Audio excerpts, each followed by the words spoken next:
Ya, halo teman-teman, kembali lagi dengan video Mas Lutfi tentang seputar sistem PLTS di rumah ya teman-teman.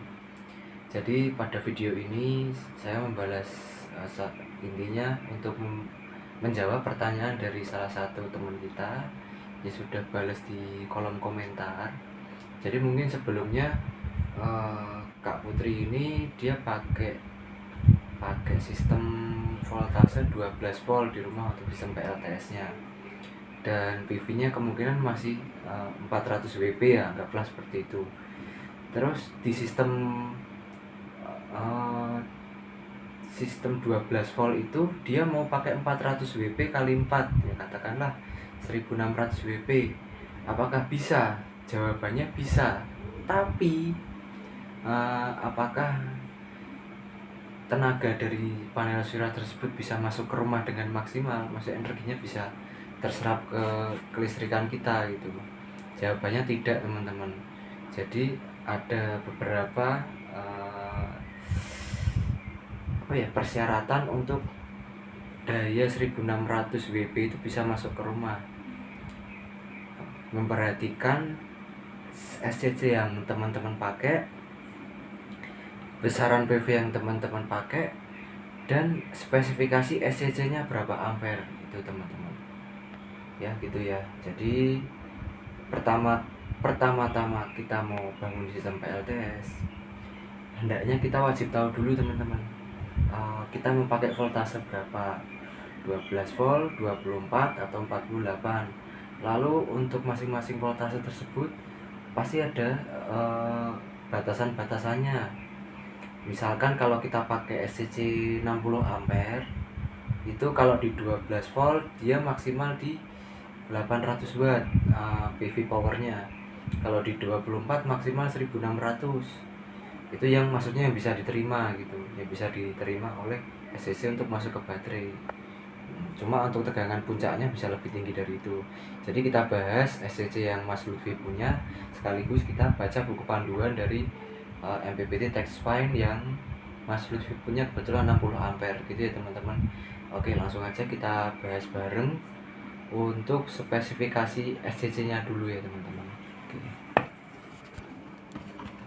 Nah, ini penampakan SCC TextFine ya teman-teman.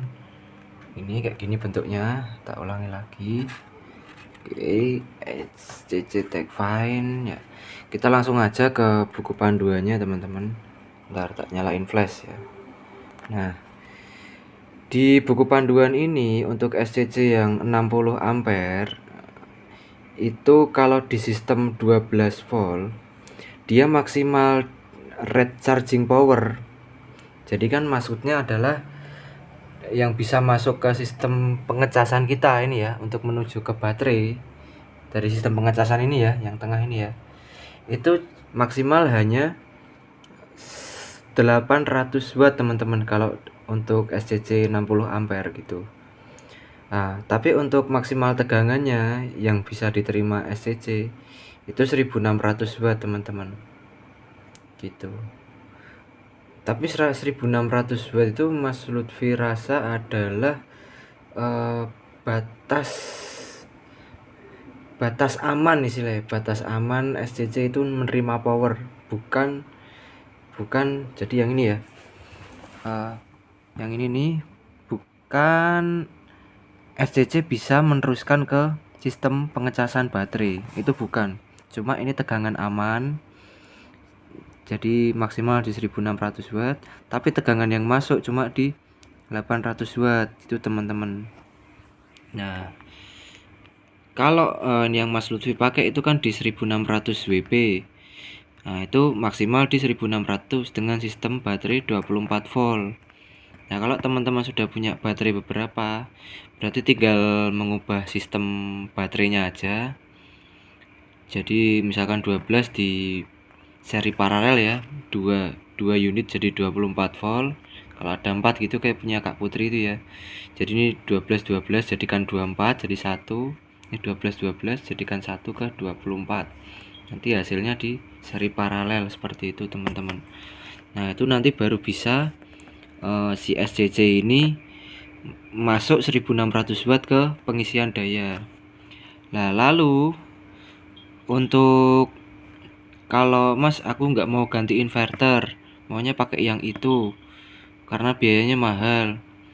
Itu bisa juga, tapi dengan syarat SCC-nya harus sistem SCC-nya harus mempunyai rate charging 100 ampere gitu teman-teman. Tapi perlu teman-teman ketahui, kabel ini aja teman-teman, ini tadinya cuma satu kan, indaknya cuma 10 mili satu, itu dilewati 40 ampere itu udah anget teman-teman.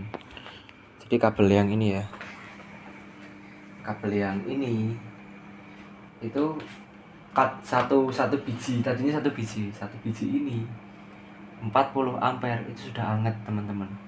Apalagi teman-teman masukin sampai 100 ampere, itu butuh kabel setebal apa. Saya yakin 25 ampere 25 mili juga anget teman-teman. Jadi itu yang perlu teman-teman perhatikan ketika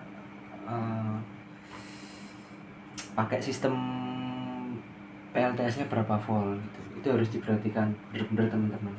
Kalau menurut Mas Lutfi lebih baik dari awal teman-teman beli inverter yang 48 volt sekalian gitu. Beli yang 48 sekalian. Urusan nanti mau di-upgrade kalau udah di 48 aman teman-teman. Itu daripada teman-teman punya uang nanggung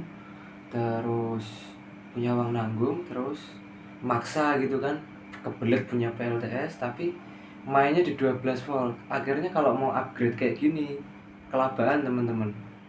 Jadi terhambat, udah terlanjur beli inverter mahal-mahal. Mungkin baterainya juga kalau 48 volt kan ada LiFePO ya. Kalau kita beli 4 buah baterai 12 kali 4 itu misalkan 5 juta. Padahal di harga 6 juta kita dapat LiFePO teman-teman, bukan VRLA lagi. Nah itu kan sesuatu yang nanggung. Jadi teman-teman kalau menurut saya langsung aja ke 48 volt kalau mau memulai PLTS. Nggak apa-apa mahal teman-teman, lebih baik utang dari terus beli perangkat yang sedikit lebih mahal tapi kita nggak beli 2 kali, daripada kita maksa punya sistemnya 12 volt semua nanggung, di kabel juga anget ya kan, buang-buang listrik, terus ampernya besar. Semakin ampere besar teman-teman, kalau kabel ini nggak kuat itu bisa meleleh, kebakar teman-teman, itu resikonya lebih besar. Jadi perhatikan juga fitur keamanan, aspek-aspek keamanan ketika instalasi PLTS gitu. Jadi besarannya kabel ini berapa mili itu juga diperhatikan.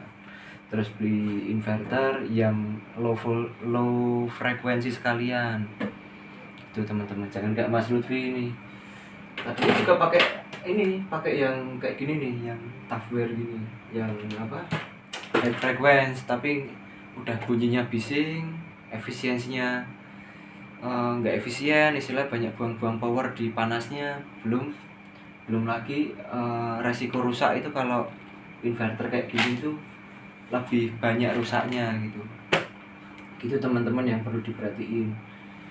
Jadi sekalian lah kalau menurut Mas Lutfi teman-teman langsung main ke 48 volt gitu. Terus apalagi lah, sistem pengkabelan seperti ini juga karena ampernya besar teman-teman. Sekali lagi Mas Lutfi ingetin, jangan lupa sini kamera deketin nih, kayak gini teman-teman, ini ya, pakai sepatu kabel teman-teman. Jadi supaya nggak ada serabut yang keluar sedikit atau nempel ke bodi plastik, nanti bodi plastiknya kebakar. Itu wajib ya teman-teman, karena kita main di ampere besar. Nah kalau di sini, kameramen, nah kalau di listrik rumah gitu, kalau di listrik rumah kita itu 1000 watt cuma 4 ampere gitu teman-teman. Cuma kalau di sistem berapa berarti, kalau di sistem 12 volt itu 1000 watt itu teman-teman bagi aja 1000 dibagi 12 Nah itu ketemu ampernya berapa, tinggi banget kan teman-teman. Terus 4, kalau 24 volt kita pakainya 1000 dibagi 24 aja, itu berapa ampernya, masih besar. Lebih baik ke 48 sekalian. Itulah alasannya kenapa eh, sistem baterai yang voltasenya lebih tinggi itu lebih aman gitu, karena untuk memperkecil ampernya, tapi watt yang kita dapat sama gitu teman-teman. Karena tadi ampere yang besar tadi bisa menyebabkan kayak baterai apa, kabel panas, ini kerjanya jadi berat gitu teman-teman. Terus nanti karena ini kerja berat, ini fan bunyi terus, bunyinya bising gitu teman-teman. Oke, sementara itu dulu jawaban dari Mas Lutfi mengenai aspek-aspek sebelum kita memulai PLTS rumah. Lebih baik kita tentukan dulu berapa voltase yang kita pakai di sistem PLTS, mengacu pada nih. Ini dilihat lagi di buku panduan punya Mas Lutfi. Nah, ini ya, Mas Lutfi yakin kita semua belinya pasti yang 60A, kalau enggak yang 40A, tapi paling banyak 60A. Nah ini dilihat di red charging power, ini kalau 12 volt berapa, kalau 24 volt maxnya berapa. 36 kita nggak pakai ya, nggak ada inverter 36. Terus kalau 3200 itu kalau 48 volt maksimalnya 3200, itu harus diperhatiin teman-teman. Jangan sampai di kemudian hari kita udah beli alat mahal-mahal, kita nyesel nggak kepake, dijual juga murah, mau dijual juga sayang, akhirnya buang-buang duit 2 kali kerja gitu ya teman-teman ya. Kurang lebihnya kalau ada kekurangan dalam penjelasan atau kekurangan kekeliruan lah, kalau ada keliru Mas Lutfi jelasin ya dimaafin, karena Mas Lutfi juga masih belajar, masih malpraktek juga ya. Intinya kita sama-sama belajar lah di sini. Ingetin aja kalau ada yang salah juga, karena manusia juga nggak luput dari salah dan dosa gitu ya teman-teman ya. Oke, cukup sekian videonya. Wabillahi taufiq wal hidayah. Wassalamualaikum warahmatullahi wabarakatuh.